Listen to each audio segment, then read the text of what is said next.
విధానంలో మార్పు రావాలి.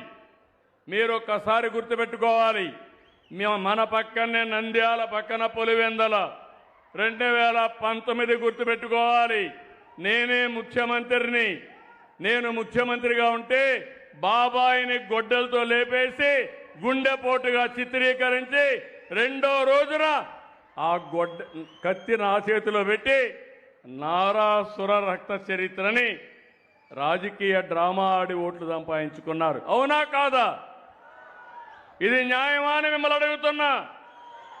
ఒక ముఖ్యమంత్రి పైన ఇలాంటివి చేస్తే, అబాండాలు వేస్తే మీరు ఒక లెక్క అని మిమ్మల్ని అడుగుతున్నా. ఈ విషయాలు కూడా మీరు గుర్తుపెట్టుకోవాలి. ఏ రోజుకు ఆ రోజు డ్రామాలు ఆడుతున్నారు. మొన్న తిరుమలకు పోవాలన్నాడు, వెళ్ళమన్నాను, డిక్లరేషన్ ఇమ్మన్నాం. నేనున్నాను, మసీదుకు వస్తాను, మసీదులో సాంప్రదాయాలు పాటిస్తాను. నేను చర్చికి పోతాను, చర్చిలో సాంప్రదాయాలు పాటిస్తాను, వాళ్ళ మనోభావాలను గౌరవిస్తాను. మీరు కూడా వచ్చినప్పుడు వెంకటేశ్వర స్వామికి పోవాలంటే మీరు డిక్లరేషన్ ఇవ్వాలి. ఇమ్మంటే నేను ఇవ్వనంటాడు. నిన్న మాట్లాడతాడు, హే రామ్ అంటాడు. అంటే ఏమనాలి? అంటే ఇలాంటి వాళ్ళని ఏమనాలో నాకైతే అర్థం కావడం లేదు. ఇలాంటి చాలా జరిగాయి. ఇక్కడ మనందరం కాలజ్ఞానం రాసినటువంటి పోతులూరి వీరబ్రహ్మం తిరిగిన స్థలం ఇది. 400 సంవత్సరాల కంటే ముందు ఆయన కాలజ్ఞానం రాశాడు. అప్పుడే చెప్పాడు ఇలాంటి వింతలు విచిత్రాలు జరుగుతాయని. వీరబ్రహ్మం గారు ఆ రోజు చెప్పారు. అవునా కాదా? తమ్ముళ్ళని అడుగుతున్నా. కాలజ్ఞానం రాసిన ప్రాంతం రవ్వల కొండ.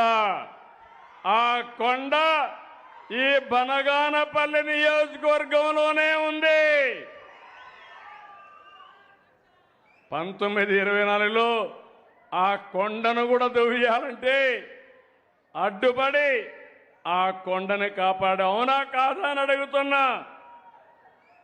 ఇక్కడుండే ఎమ్మెల్యే గారు, ఆనాటి నాయకుడు జనార్దన్ రెడ్డి గారు అందరం కలిసి చేశాం, కాపాడుకున్నాం. నేను ఒకటే చెప్తున్నాను, మత విద్వేషాలు ఎవ్వరూ రెచ్చగొట్టడానికి వీలు లేదు. రౌడీలని, గూండాలని, సంఘ వ్యతిరేక శక్తుల్ని ఎవరు ప్రోత్సహించడానికి వీలు లేదు. కులాల్ని, మతాల్ని విభజించడానికి కూడా వీలు లేదు. ఎలాంటి వ్యక్తి అంటే, ఇక్కడ నంద్యాలలో విగ్రహం వాళ్ళ పార్టీయే, అతనే విధ్వంసం చేశాడు. దాన్ని కూడా రాజకీయం చేయాలని చూశారు. వాస్తవం వచ్చిన తర్వాత తోక జాడించే పరిస్థితికి వచ్చారు. నాకు ఆశ్చర్యం వేస్తుంది. మీరు కూడా ఆలోచించాలి. ఇలాంటి ఇంత ప్రవర్తన మీరు చేయొద్దండి. తండ్రి చనిపోయాడు, తండ్రికి పూజలు చేస్తారు. ఎందుకు? ఓట్ల కోసం. తల్లి బతికుంది, తల్లి ఆస్తికి ఆవిడ్ని హింస పెడతాడు. అంటే తల్లికి మాత్రం ఆస్తి ఇవ్వడు, కానీ తండ్రికి మాత్రం చనిపోయాడు కాబట్టి ఓట్లుగా